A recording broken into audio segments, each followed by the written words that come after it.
look, I had one source that attended the Vienna Peace Conference. And when he left, he called me, he says, all this is about war, no longer about peace. Everybody was planning on drafting. So this is, you're seeing it in Netherlands, Germany, France, Italy. I mean, they're all preparing to draft. I speak to people in very high up in France, and the same thing. I was called in, and they actually said to me that you're correct. We do not believe we will be in war with Russia. We believe the war would be with China. That's what I was told. I've done my best over the years. I've always tried to defeat my own computer, and I've lost every time. So when I say, look, it's projecting wars, this is not my personal opinion. It does show after 32 that China will replace the United States.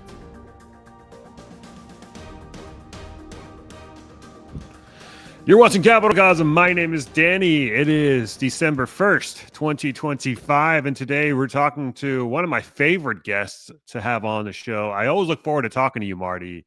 It's Martin Armstrong from Armstrong Economics, the legend himself. Marty, thank you so much for coming on. It's always a pleasure. You always got good questions. Oh, well, I appreciate it, good sir. Go ahead and kick things off. You and I, we usually talk about the geopolitics side of things, but there's some interesting developments happening on the precious metal sides. Just about on Friday, you saw the CME shut down. And the day before that, there's a rumor that there is an entity or a person at the Shanghai exchange standing for delivery to the tune of $2 billion of silver. Now, today, silver is skyrocketing. It's closing in at $59 at the time of this recording. Is there any insight, intel that you can share with us as it relates to the silver market, the precious metals market at large? What are we looking at here? What are we witnessing? Well, I think that what's developing is more of this concern about the geopolitics in Europe. And what you have to understand is that before, Europe is routinely very Marxist in many ways. So we've been warning our clients, and they've been moving their gold reserves out of Europe, out of London and Switzerland. And because even during World War II, they shut down the ability to buy precious metals. So most of the Europeans were buying gold stocks in the United States at the time. And I believe that JP Morgan is moving its gold desk to Singapore, abandoning New York. Not just for tax reasons, but with Mandami over there. But there is a concern that Europe is going to clamp down, as they usually do, on capital controls. And you're seeing that, I believe they'll outlaw Bitcoin over there, precious metals, things of this nature. Because they want to push everybody, probably cancel the currency, force everybody to repatriate their paper currency and go to digital. And in their view, it will be a complete capital control. You can't wire money out without government permission. In Spain already, you can't take out more than 3,000 euros out of your account without government permission. You try to leave Europe, they want to know everything you have, every account worldwide, how much you have. They are clearly preparing for war.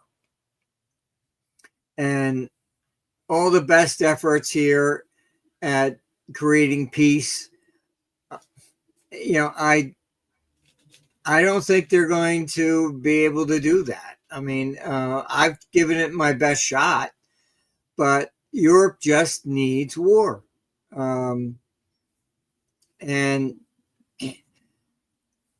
so I think even JP Morgan moving its gold desk, they're afraid that Europe puts down clamps on capital controls, which will be gold and silver. And so what you're going to end up seeing here is, I think, the fear that the U.S. may enforce capital controls as far as Europeans are concerned. So I believe that's why you're seeing, even JP Morgan moving its desk to Singapore.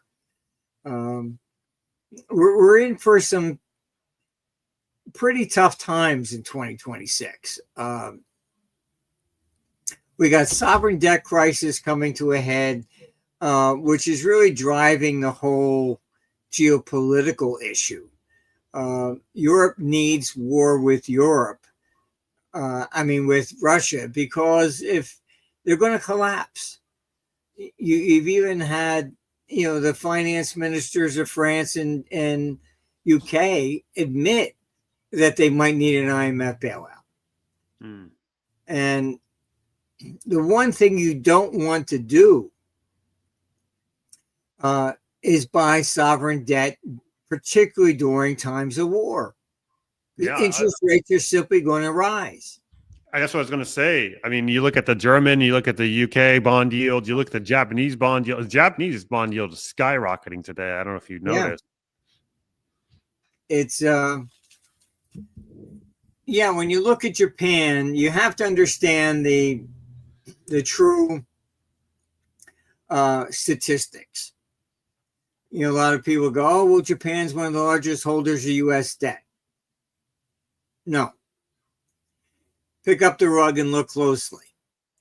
It's Japanese corporates that are buying U.S. debt, not the government. Why?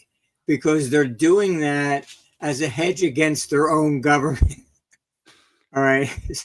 But Japan had even came out and said, bragged that they bought 97% of their own auction. That means you can't sell it. This is what I mean. We're in this vortex of a sovereign debt crisis. And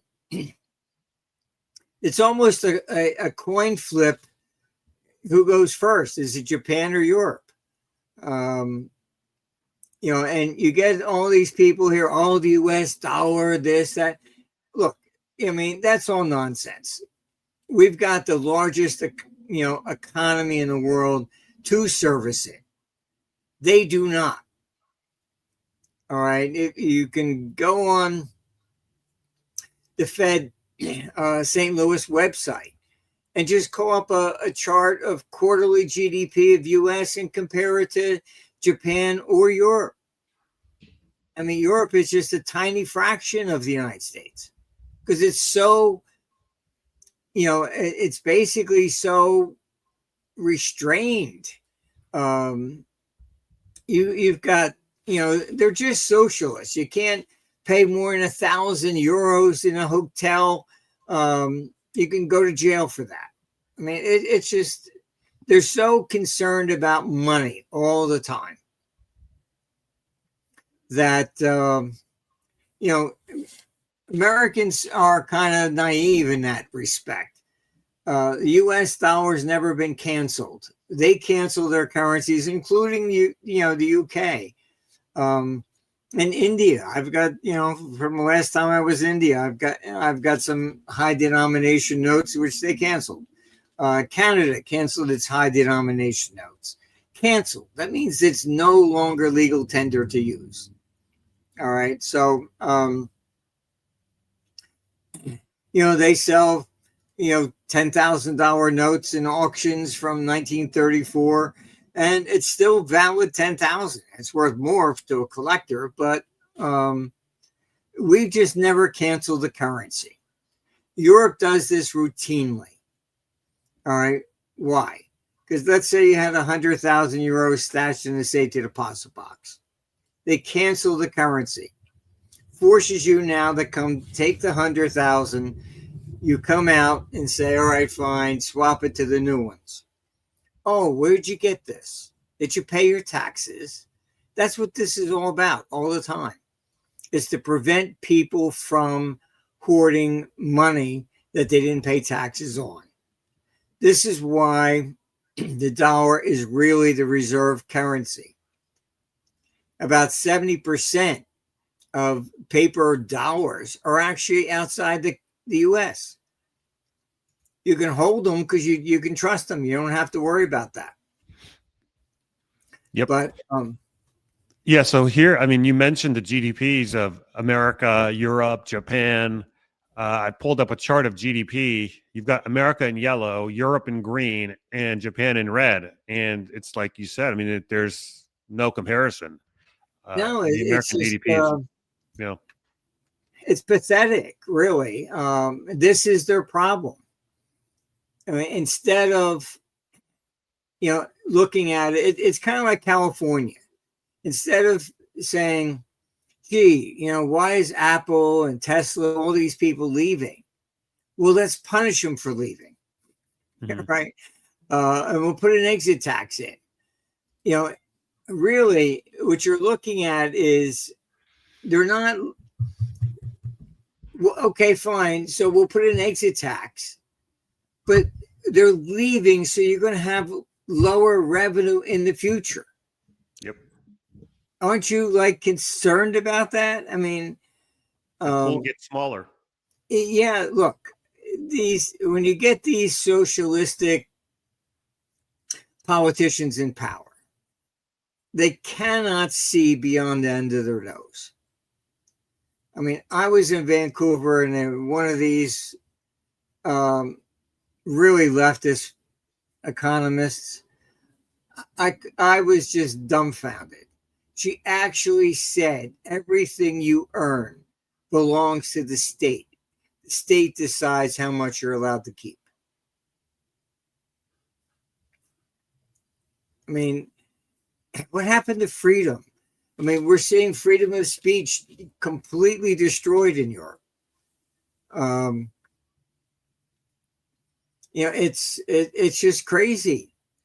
I had one friend that his son's got an argument with somebody there in Britain, and they said, actually said, you're lucky if I don't rape and beat your mother. I mean, this is what, these kind of threats. And then if you say something back, oh, you're a racist, and you go to jail. But they don't. What the hell's going on in Europe? Britain used to be the, English law, English rights. I mean, it used to be the pinnacle of the earth. It's now, forget it. Well, in a way, Europe's kind of gone through a brain drain themselves. I mean, because from what I'm hearing, a lot of high net worth individuals are being chased out of Europe, and I'm sure you've heard the same thing. So, in a way, it's you're siphoning off the productive members of society, and you're just left with everyone else. I was on the phone with Romania. They were ordered to take 100,000 migrants from the Middle East. And they think they can draft these people, give them a gun, and say, go kill some Russians. What are they? They're not, they're not there they're there for a free lunch. They're not defending Europe. The Roman Emperor Valens tried that very same tactic. He let the Goths in because Attila the Hun was coming, trained them, armed them. Then what did they do? They turned on Rome and they killed the emperor in battle. Yeah. Have you heard the latest from France, though? They just reopened voluntary service for 18 and 19-year-olds. Yeah. To me, it sounds like a tell. It sounds like it's the first step of maybe a draft in Europe. Because if you were to reopen the draft, you wouldn't do it all at once. You'd kind of finesse it in, open up voluntary service. And the next thing you know, you've got a full-blown draft. Have you heard any intel on that? Oh, yeah. No, it's there. Look, I had one source that attended the Vienna Peace Conference. And when he left, he called me, he says, all this is about war, no longer about peace. Everybody was planning on drafting. So you're seeing it in Netherlands, Germany, France, Italy. I mean, they're all preparing to draft. I speak to people in very high up in France, and the same thing. They call Macron the petite Napoleon. These people, they think when Trump made that sarcastic remark that, oh, Russia's a paper tiger, Ukraine, you can get all your land back, I can go get more. This is what the neocons are preaching over there. That Europe, can beat Russia with no problem, with one hand tied behind their back. And the numbers they're throwing out is NATO has 3.4 million soldiers against Russia's 1.5. However, what they're not saying, that 3.4 includes Canada and the United States.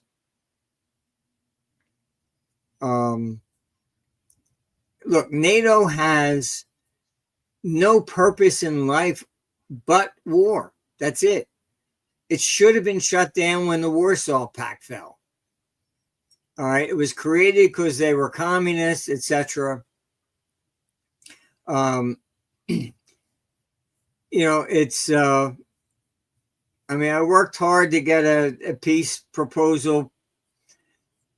Did manage to get it to the desk of Putin, and a couple of days later, Lavrov came out, and because in the proposal, which you can download from our site, I laid it all out. The real culprit here is Europe. Just take Kalis. She is such a hardline neocon. She's just Lindsey Graham in drag. That's about it. She's come out and said, forget peace. She said, Russia cannot rejoin the G8 without her permission because it requires unanimous vote. And as long as she's alive, Russia will never be allowed to have peace. She's the head of the foreign ministry for the EU. I don't know. These people, you take the Biden administration. You had Victoria Nuland, you had Blinken, and you had Garland. Look at their backgrounds. All three claim that their families were from, the Balkan area. All three claim that their families were persecuted by Russians. How do three people with the same background and add previously, all of them? These people have weaseled their way into government to, in my opinion, wage personal vendettas, usurping American foreign policy. And this is what they do. They're not interested in peace at all. All they're interested in is war. And they want to punish all the Russians because of the days of Stalin. If you had to bet a dollar here, Martin, do you anticipate this 20-point peace plan being a success or otherwise? I would say probably going to fail mainly because of Europe. It's I have had discussions, and I can't talk a lot about it, but I can say a few things. I was told, look, when I was called in, everybody knows my position, so I was surprised. But I was called in, and they actually said to me that you're correct. We do not believe we will be in war with Russia. We believe the war would be with China. That's what I was told. So that's been the idea of peace between at least the United States and Russia is on the table from our perspective. We do not see this, desire for war from Russia's standpoint. Russia has no interest in invading the EU at all. There's absolutely nothing there to get. They have to buy their energy from Russia. They forget their gold reserve. There's nothing there of any value. Yeah, I mean, look, we're closing in on 3 years of the Ukraine war. It's been 3 years of bloodshed, meat grinder, and all they've managed to take is a few miles of Ukraine. Now they're expected to invade all of Europe. Look, we had, employees in Donetsk and also in Kiev. And when it first started, Putin's tanks went right up to Kiev, but they were just sitting there. I was concerned. I said, look, I'll send a private jet, get you the hell out of there. He said, no, not necessary. I said, what's going on? They're just there for show. So if you go back and you look, there was a long column of tanks. He could have taken Kiev right then and there. It's never been his objective. His objective was to basically protect the Russians in the Donbass. That's it. All right. So he never wanted to conquer all of Ukraine. If you want to do something like that, you do a military tactic like we did on Iraq. You take out all the power grid. You take out the water. You take out the communications, everything. All right. And then they fall. He didn't do any of that. He is basically, he called it a special operation, and that's what it was. So, and we're the ones that started the war. I mean, there's from the very beginning, and that's what I put in the report. I said, look, you had John McCain standing in Maidan, overthrow your government, we're with you. John McCain, I met, shaking hands with him, you felt like you needed a shower afterwards. He was just the grandfather of neocons. Personally, I think because he was captured and turned into reading anti-American stuff online, like, Tokyo Rose or something. And so I think that turned him into a neocon that he wanted to punish anybody that was communist at some point because they broke him. I don't know any other explanation for it. So Marty, you mentioned some of the higher ups that you're in contact with telling you that the war is not with Russia, but with China. Right. What's the rationale behind going to war with China? And do you agree with that rationale? I think basically it's not that they want to. They believe that China is on an expansionary projection, reestablishing the Silk Road. Look, China realizes that it will replace the United States as the financial capital of the world. The financial capital always moves. You know, it was with Babylon, then it went to, you know, Athens, and from Athens it went to, you know, Rome, etc. The Spanish had it for a while. They lost it to the Germans lost it to the Dutch lost it to Brits, the Brits lost it to us. Okay, so there's a long history of, you know, basically it migrates largely whenever the government ends up getting to the point of it loses sight of the people. And, you know, this idea of socialism sounds nice, but it only puts more power in government's pocket, not anybody else's. I mean, I was involved in the tax reform movements back in the 90s. I did a report, which you can call down off of our report. I was working with Dick Armey and Bill Archer at the time. I testified before Congress on it. And that was the flat tax era and all that kind of stuff.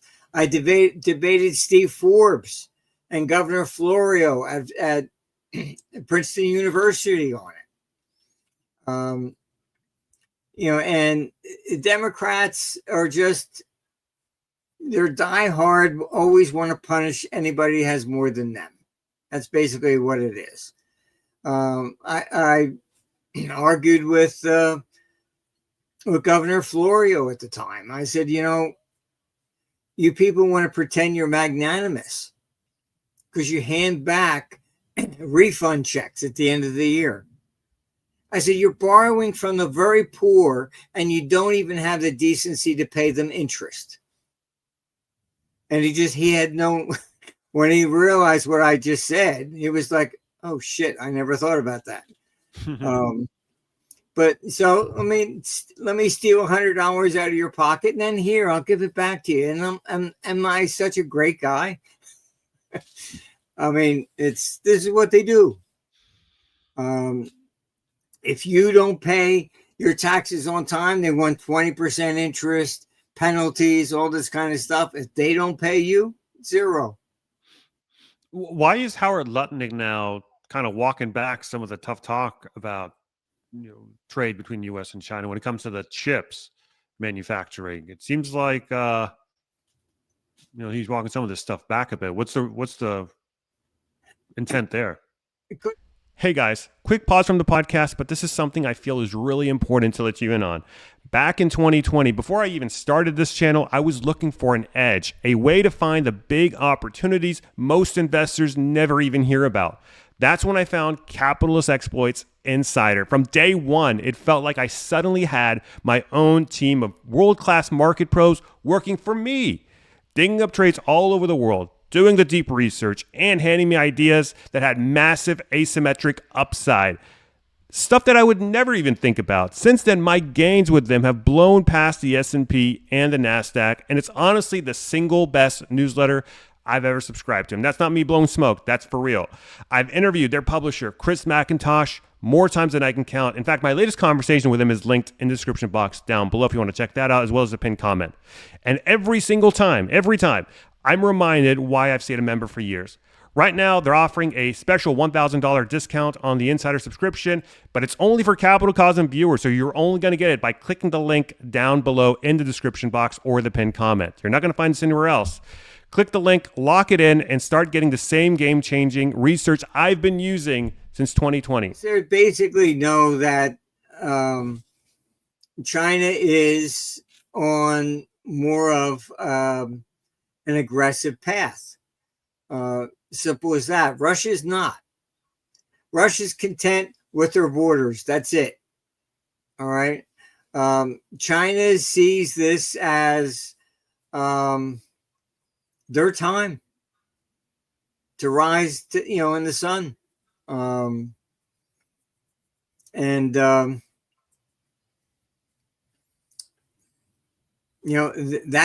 look, China is different. When I've done seminars through Europe and America, I always had to explain what cycles are, how they function, etc. When I go to Asia, never had to discuss that. It's part of their religion. And that's what I mean. They know the cycle for them is turning up. They know it's their time. And it's not that they are rising all by themselves. It's the decline of the West. I mean, Europe is committing economic suicide. My criticism of the United States is not the level of debt. This is what people get wrong. Oh, 38 trillion, it could be 100 trillion. That doesn't matter. What matters is, as long as there's confidence and there's still somebody in line and they're buying the new debt to pay off the old, then it works. The problem we have is that ultimately you're in this Ponzi scheme. And the default comes when you can't sell the new debt to pay off the old. That's when it all comes crashing down. So it's not a fixed level of debt. It could be 20 trillion. It could be 100 trillion. It's a question of when that confidence shifts. All right. But there is no evidence from history whatsoever, all right, that any country that has engaged in this Ponzi scheme of having to sell new debt to pay off the old has ever survived. It always comes crashing down. All right. Europe. As you know, I was one called in to help create the euro. I said, look, it will never compete with the dollar. You have to consolidate the debt. But it was Helmut Kohl, before he died, and you can even look it up, he said if he allowed the German people to vote to join the euro, he said he would have lost 7-3. So he didn't allow the German people to even vote. He took Germany into the euro unilaterally. That was it. So what he did, he knew the German people would be upset that if there was a consolidation of the debt, that they would be paying off the debts for Greece and Italy, etc. So he insisted he will take Germany into the euro to create it, because it's 25% of the euro. All right. But his term was no consolidation of the debt. I warned them, and this is 98. All right. I said, look, this is going to fail. All right. As a fund manager, I could pick up the phone and say, buy me $50 billion worth of U.S. treasuries. No problem. Deepest market in the world. Europe, I can't do that. I still have to make the same decision as if the euro didn't exist. Do I want Germany? Do I want Italy? Do I want France? Nothing changed. All right. This is what I was told in 98. They didn't disagree with me. They said, we just have to get the euro through. We'll worry about the debt later. Mm-hmm. Okay. It's now 2025. All right. They still haven't dealt with it. And now they're going into war because it's crashing down on them. You know, look, I've been dealing with any foreign exchange crisis. I'm the one that gets called in. I think it all started with the first bank that failed in 1974 with the floating exchange rate. They lost about 10% on a move in the Italian lira, Franklin National Bank. I was asked, you understand this currency stuff. Would you come take a look at this? They don't teach this stuff in school. You know, one guy, oh, well, he's a self-taught economist. Yeah. Okay. Are you teaching hedging, foreign exchange, floating exchange rates in school today? I was actually asked by one of the top 10 universities, would I come back and teach? I said, no. And I asked them, I said, why are you even asking me? They actually admitted to me, we know what we teach doesn't work. I said, well, that's the first step. I mean, they're still teaching Keynesian economics. You know, it's absurd. I mean, when he came up with the idea in the 1930s, U.S. had a balanced budget. This is why I get called in by central banks all over the place. Okay, you want to stop inflation? Let's raise interest rates. And now you have empirical evidence that it doesn't work. I mean, you've got all this history to look at.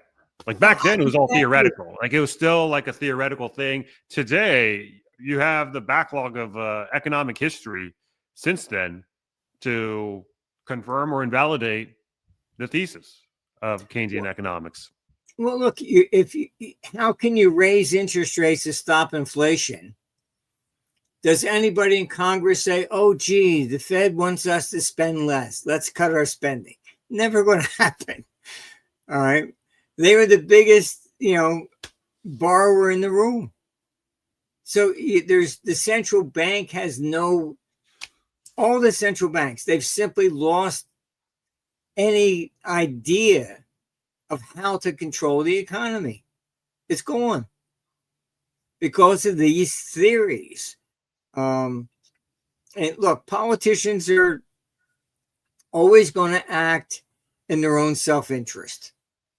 This idea of socialism, all right, fine, you had all, when I was in high school, I was given Galbraith's The Great Crash. All right, I had to read that. Then I realized I came across Herbert Hoover's memoirs. So everything I was taught in school was a lie. Galbraith was nothing more than a socialist. He didn't even mention the fact just about all of Europe, South America, and even China, including Canada, defaulted on their debt in 1931. 9,000 banks went down. Okay, this was not stock speculation. Are we looking at something similar today that could potentially transpire? Yeah, look, that's what made the 07 to 09 recession the Great Recession. All right, you can take the stock market down 50%, 90%. You don't affect everybody in the country. Take down the debt market, you do. You take down the real estate market, you do. This is why the banks with their mortgage backs, and they had, AIG, writing insurance and all this nonsense. All right. You lower the value of real estate. What happens, all the studies show, if your house is doubled in value, you feel rich. you spend more. If you think your house has declined, you could be making the same amount of money. You save. You don't know what's going to happen. All right. That's why I say if you mess with the debt market, that's far more serious than the stock market. Mm-hmm. The stock market does not impact absolutely every corner of the economy. Real estate, that's one of the worst. Debt, look, your banks use debt as their reserve currency. You wipe out debt, and this is what we're talking about in Europe. All right. The finance minister of France said they may need an IMF bailout. All right. Obviously, what's behind that statement? They're having trouble selling their debt. Now, just look at 2010 when Greece got into trouble. What did the traders do? I've been a trader on my long, since the early 70s. Greece went down. What did everybody do? Oh, okay, fine. What banks held the most Greek debt? Short it. France is the second largest economy of Europe. France gets into trouble, even the rumor of being in trouble, you're going to sell every bank that has the most French debt. So you're talking about a bank crisis. Pension funds, on average, 70% must have government debt. This is why I say they need war. If the debt goes in Europe, the people are going to lose their pensions, bank accounts, you name it. They'll be taking their pitchforks and storming the parliaments. That's what I'm talking about. Not conspiracy theory, plain and simple. This is the way it always works throughout history. So it's that's why in that report, you can pull down the report that I did on it, on the peace deal. I laid it all out up front. This is the real issue behind this. It's not Russia. But every newspaper, oh, Russia's losing this. They're cheering on war like crazy. They're all bought and paid for. Oh, Putin just took a big hit. They make it sound like, you had Kinzinger. Oh, we can take Russia in 3 days. 3 days. We couldn't even do Iraq in 3 days. Are we going to do Venezuela next? Well, from what I understand, Trump is going to give him, I don't know how many hours to get out of town. Oh, so in your estimation, is Venezuela invasion, coup, military action imminent? Yeah, look, if you look at the all these tariffs, pick up the rug, all right, and take a look underneath what Trump is actually doing. All right. It's going up to the Supreme Court. Maybe we might get a decision before the end of the year because it's a serious issue.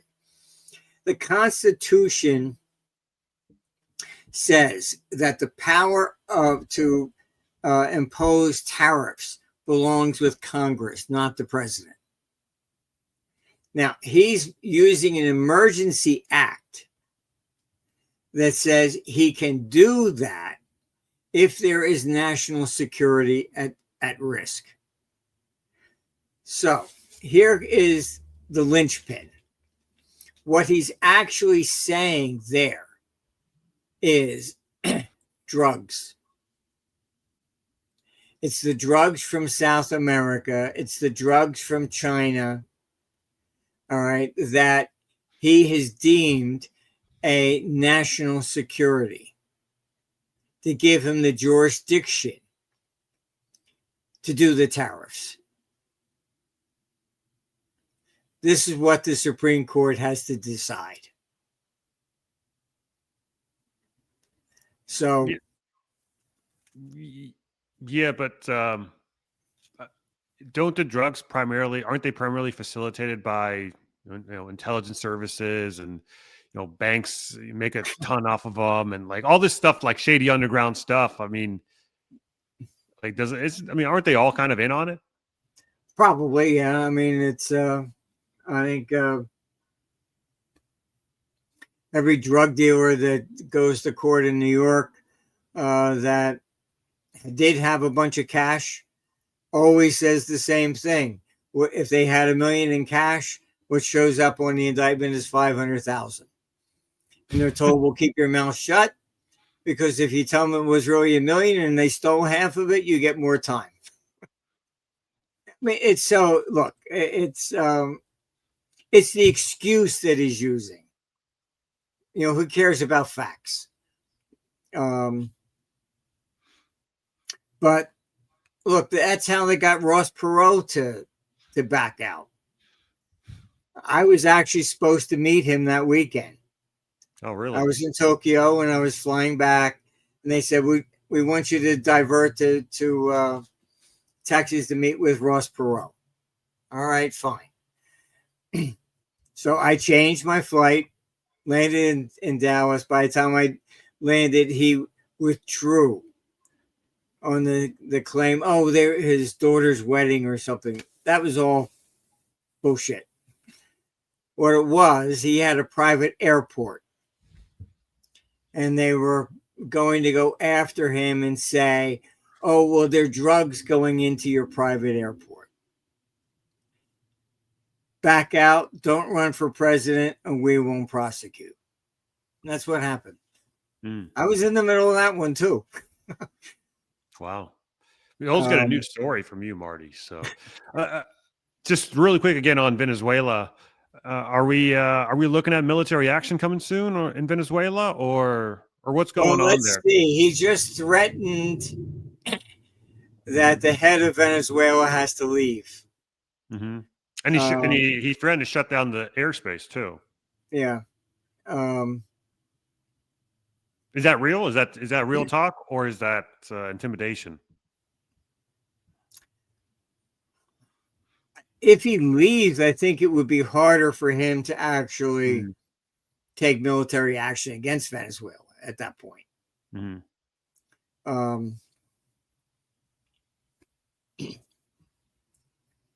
Look, this is, the whole drug issue is what is the linchpin, and maybe to some degree here, this is coming ahead of the Supreme Court decision to say, see, the drugs are real. That's my skepticism. Because I just understand that they needed that. He's using his emergency statute. And in order to do that, there has to be a national security interest. So that's where it ties in. Yeah. So he was accusing China of fentanyl and et cetera. And the same thing with Mexico and Venezuela. So that gives him the justification for tariffs. I was looking at his approval numbers. I mean, his approval numbers are at a low for this term. And he had lower approval numbers and Trump won. But as far as Trump 2 is concerned, he's at a low there. How do you see the rest of the year shaking up for him, heading into 2026, the midterm elections? Are the Democrats going to take the House? And if so, what are some of the first and second order and nth order effects down the line? I was looking at what the computer had on the midterms, And honestly, it was showing very, very tight race. It wasn't showing a landslide for either side. But what's happened here, and part of the decline and fall of the West, is the Democrats are, if Trump says the sky is blue, they have to come out and say it's red. It's no longer about, okay, what's good for the country. Whatever he says, we have to oppose, and they have to embarrass him. I mean, I'm here in Florida. The Tampa base is the one that oversees the Middle East. Trump, in his first term, had set up a team here that was to come up with a plan on how to extract, get out of Afghanistan. Biden comes into power. I can tell you what I know personally, locally. Biden, when he came in, Trump appointed him, they're fired. Had nothing to do with, is it right, wrong? And then he just exits and turns into a huge mess. That's what I mean. There was material there for the wall. Trump bought it, sell it. We've gotten into this polarization of politics, which is one of the. But don't you also see that from Trump as well? Like, isn't he? No, it's both sides. Yeah. It's both sides. That's what I mean. It's gotten to be like a food fight in the cafeteria or something in high school. It's just become so polarized that the Democrats do something, the Republicans have to retaliate. And so everything that they have done to Trump, they get in, then the Republicans will do to them. It's the question is no longer about the country, what's good for the country or not. What do the people really want? That's all secondary anymore. And you're lucky if it's second. It might be third or fourth. Got too many big egos, was what it sounds like. This is the same thing in Europe. You think that Kayla's could possibly come out and say, "Oh, gee, I was wrong." Kumbaya. Invite a Russian to dinner. I mean, not going to happen. It's just so entrenched that after 2032, and I don't see the West lasting much beyond that, Europe will break up, go back to the independent, countries. You even have Merz now from Germany criticizing the EU on his migrant policies and stuff. But this is traditionally the problem with government. You can see it. Look at Russia. Lenin creating the Soviet Union. It was actually to be modeled on the United States, that each republic would retain its sovereignty and could, exit if they so voted. And he wrote a letter warning, do not let Stalin succeed me. And many Russians think that Stalin even poisoned Lenin. Stalin gets power. What did he do? Reversed everything, usurped all the power. This is what happens when you get a centralized government. they no longer worry about local customs, things of this nature. It's one size fits all. And it's tearing Europe apart.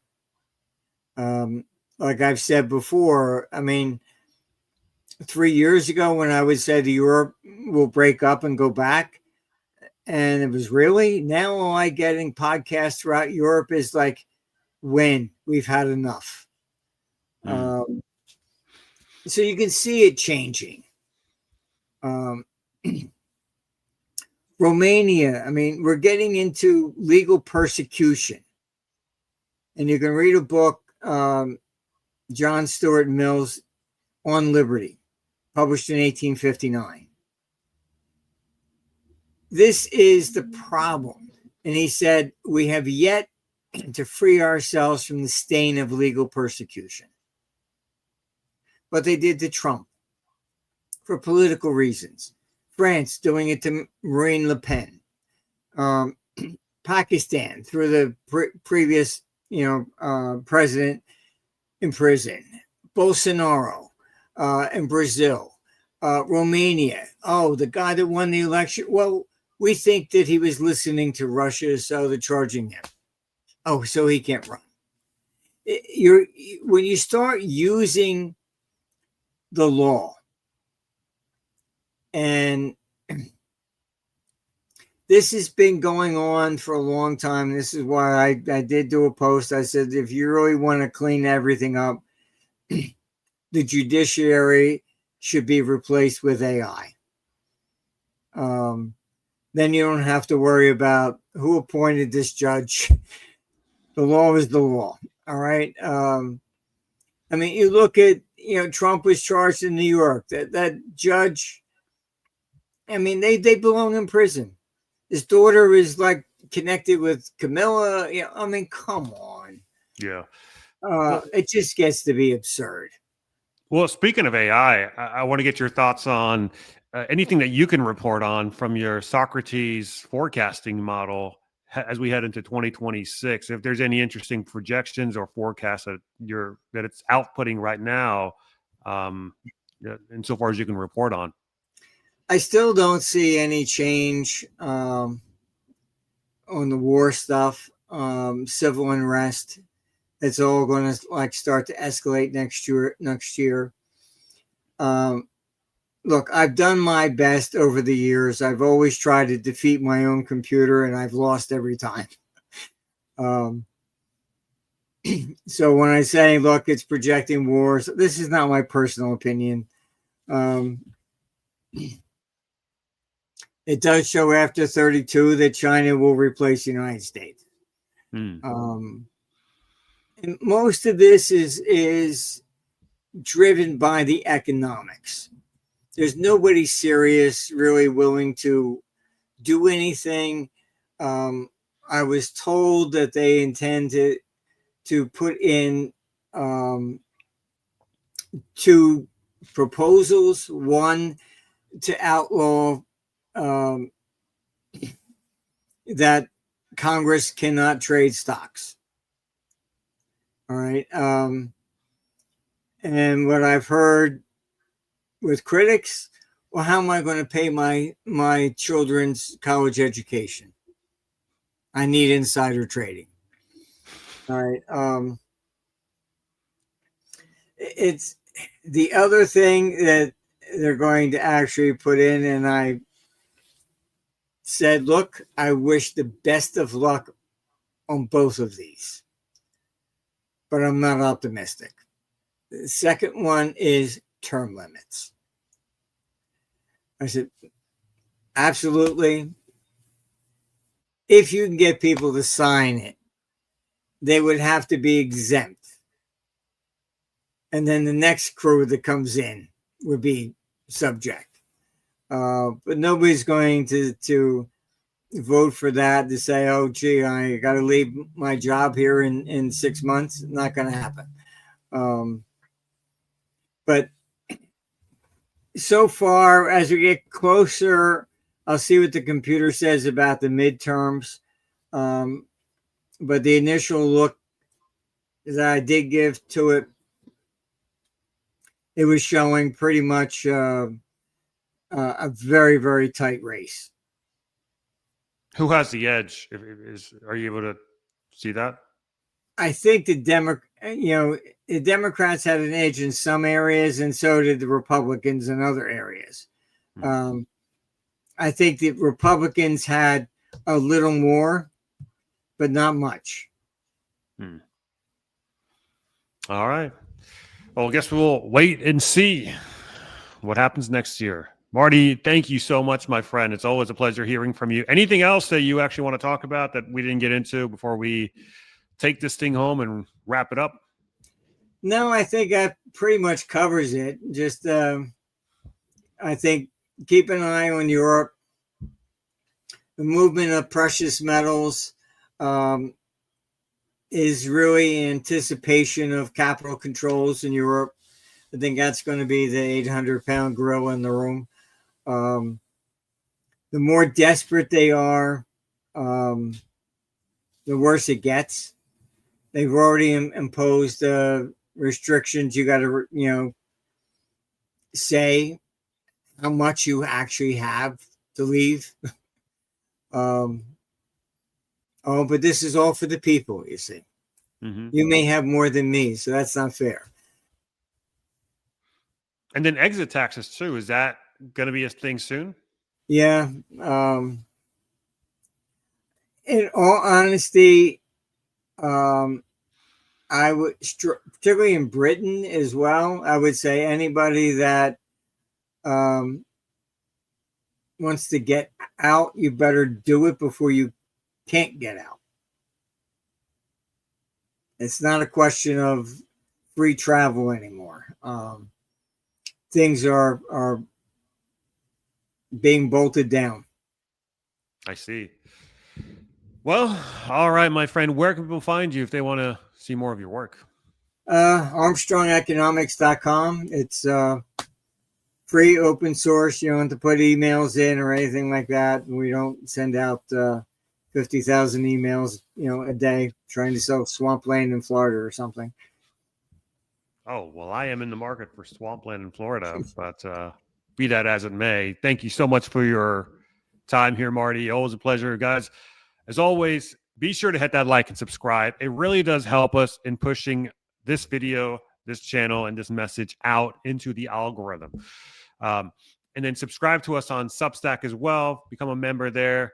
CapitalCosm.substack.com. It's $8 a month, $80 a year. You get access to all my stuff early, ad-free, and uncensored.